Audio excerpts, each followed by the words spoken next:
here now on the GSMC Chip Shot Football Podcast. I mentioned talking about Mike Tomlin and being on the hot seat as the next segment. Before I do that, I want to remind you guys, if you have any questions or comments you want to make during today's live show, to use the tip and donations link you see on your screen, GSMCPodcast.net. By using that link, I can see your questions pop up on my screen, and that way, I can read them out on air and get your guys' perspective on anything I have to say or the topic on hand. It's a massive help for the show as well as all the other shows across the network. So again, if you guys would, use the tip and donations link, GSMCPodcast.net, with any of your questions or comments. And in saying that, we can go on to the second topic. Mike Tomlin, is he officially on the hot seat? Is that fair to say in 2024? Coming off of last year, he lost in the playoffs to the Bills, or I shouldn't say he lost, the Steelers lost to the Buffalo Bills in the playoffs. Heading into it, I'm sure many people thought there was a clear discrepancy there. The Bills, as up and down as they were, I think the talent level really decided that game on how well Josh Allen played and just how there were a lot of mistakes made by the Pittsburgh Steelers. A lot of people felt that they shouldn't be there, but they managed to get there. They managed to will themselves to the playoffs and have that game, but not move on. It has now been a good amount of years since Mike Tomlin, I think it was since 2016, that the Pittsburgh Steelers have not won a playoff game. And now it has been a running theme. I won't say it's just coming out of nowhere right now, but it is starting to become a louder topic in the media and around NFL circles about Mike Tomlin and how much longer will he stay as the Pittsburgh Steelers head coach. Everybody mentions the zero losing seasons. It's been 17 years, 17 seasons without a losing record. But with that being such a, I don't know what the exact term I want to use here for that record, for that trend for Mike Tomlin, but after a while, after not having losing seasons for however many years, people start to get bored of it, I guess is a good way of saying it. They want to see more because of the history and the legacy that the Pittsburgh Steelers carry. It starts to become old and people want and expect more, and I tend to agree with them from that standpoint. I think now, it comes to a point where you're thinking, all right, like, this team is way too talented to not be moving on past the first round.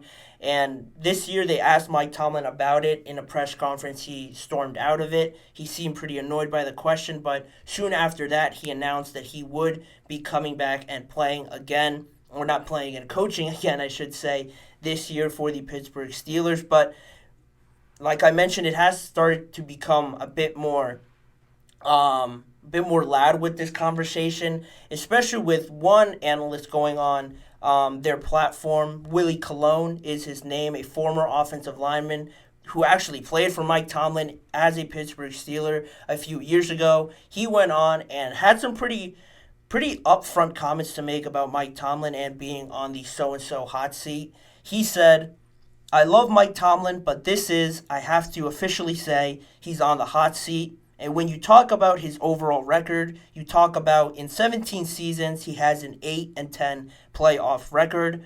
Only 4 seasons without playoff wins, and he's had some bona fide teams, even with Ben Roethlisberger. The issue with Mike Tomlin right now is he wins games he's supposed to win, but loses games he shouldn't lose." He also went on to mention this idea of people looking at the Steelers as the bullies or dweebs, as he put it, said that losing to the Arizona Cardinals and the New England Patriots makes you and paints you out as being dweebs, as getting punked, to use as another term to describe it. And my thoughts on this topic, on Mike Tomlin being on the hot seat, and just what Willie Colon said, that last part about the bullies and being looked at as dweebs and just getting punked, I think that's valid. I think that's a good argument to make, and I think that's fair to say because of the talent level on the Steelers roster, the kind of coach that Mike Tomlin is. Everybody always says, if there's a coach out there, you always hear it, if there's a coach that players want to play for, it's Mike Tomlin. Everybody wants to play for the Steelers. That's what they say coming in when they're signed or just talking about it as a free agent.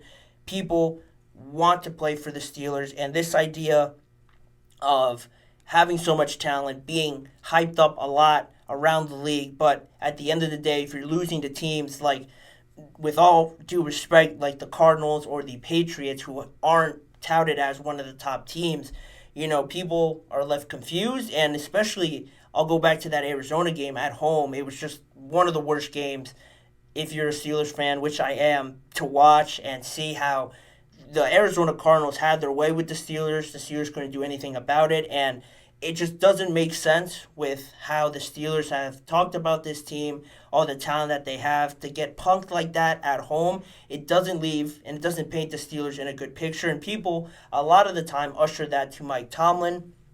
He is the leader of this team. He's always sticking up for this team.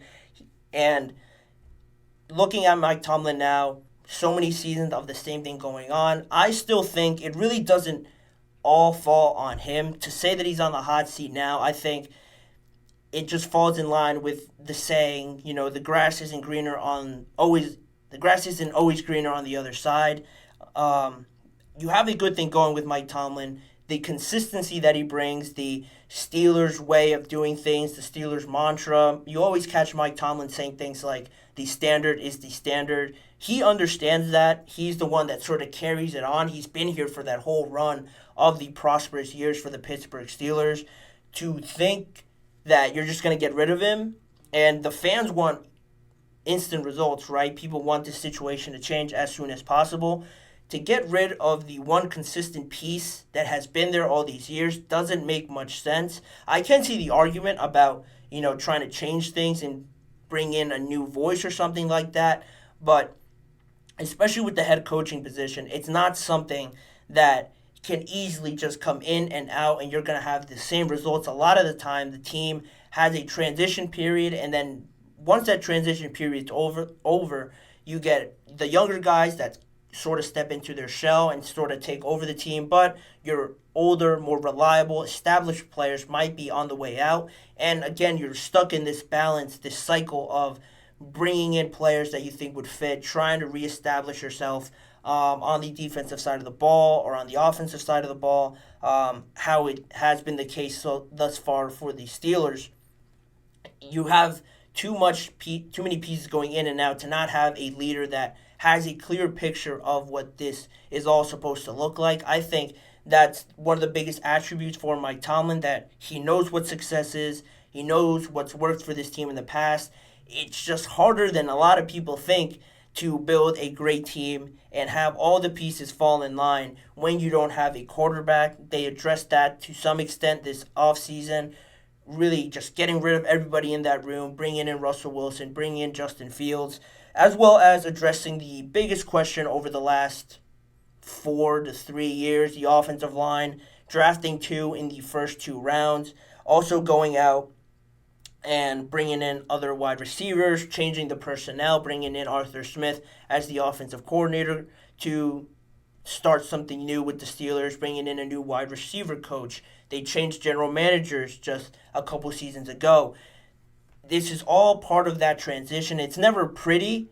People want to see instant results, but this process takes time. If you don't have one of the top 5 to 4 quarterbacks in the NFL that mask a lot of the deficiencies that these teams have, the Steelers are trying to find that guy. Maybe they find something in Russell Wilson or Justin Fields, but if not, that is just an ongoing problem. A lot of the issues that people see with the Steelers, I think, just comes from being young, inexperienced on the offensive side of the ball. And this is really the first offseason where I've seen the Steelers, and credit to their general manager, Omar Khan, on establishing the issues that they have and going out and addressing them, going out and getting the offensive lineman that you need, really buying into that punch you in the face, run first, run heavy team that they want to build with Najee Harris and Jaylen Warren. Finding guys that fit that mold is now starting to become an actual legitimate case for this team, because they're actually going out and getting guys like Zach Frazier, Troy Fautanu, and other just pieces along the offense to try and establish this. How the expectations shift now if these pieces all fall in line, that's yet to be seen. But I think they're moving in the right direction where in the past, under different management, I think the Steelers would have just been content with what they have. And maybe they would have kept Kenny Pickett around to move him on, knowing you spent a first-round draft pick on him. I think took a lot of courage and a lot of guts to do that, but it is coming to that point. Everybody in the Steelers building knows that they haven't won a playoff game since 2016, but I don't think anyone in there is putting the blame on Mike Tomlin. To have him on the hot seat, I think it's pretty ridiculous because he is in that conversation with the Andy Reids, the John Harbaughs, I'm blanking. I don't know. I guess you could throw Kyle Shanahan in there now. All these established head coaches where things don't go wrong, you just don't go and get rid of them. I know they've had more success than the Steelers these past few years, but at the same time, these are established coaches that you just don't move on and think you're going to get something better by changing one of these guys. It just doesn't happen like that. It's not reality to think like that.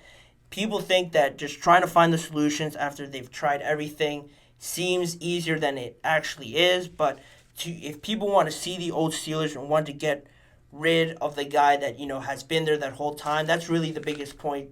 And the biggest thing I can say about this whole situation with Mike Tomlin, he's been here through the ups and downs, through some of the prosperous years, at least in recent memory with the Steelers. He knows what he's doing. I would have confidence in Mike Tomlin. I think this year we will see something different from the Steelers with the kind of people that they're bringing into their building. And, if this just collapses, I don't think it would be a major collapse where they win just 4 or 5 games. They have a tough schedule, but again, it's unlike the Steelers to, in the last 17 years, have a losing record. I don't think this year will be the first.